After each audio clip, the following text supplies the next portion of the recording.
डोकरी खां रिपोर्ट करे वियो आहे साजिद कादरी। डोकरीअ जे सूबाई तक PS13 ते PP उम्मीदवार आदिल अल्ताफ़ उन्नड़ ऐं अदनान अल्ताफ़ उन्नड़ जी चूंड मुहिम जे सिलसिले में जैसर शादी हाल में जलसो मुनक़िद कयो वियो, जंहिंमें PP डोकरीअ जे अॻुवाणनि कारकुननि तोड़े हिमायतुनि वॾे अंग में शिरकत कई। उन मौक़े ते चूंड जलसे खे ख़िताब कंदे PP उम्मीदवार आदिल अल्ताफ़ उन्नड़ चयो त पीपल्स पार्टी सदाईं मुल्क जे अवाम लाइ जा खोड़ियो आहे।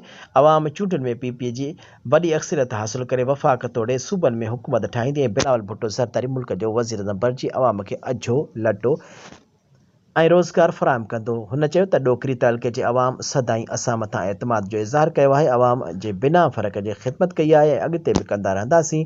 हुन चयो त डोकरी ऐं बाकराणी तइलके जो अवाम PS13 ऐं NA 195 ते PP उम्मीदवारनि खे वोट ॾेई कामयाब बणाईंदो।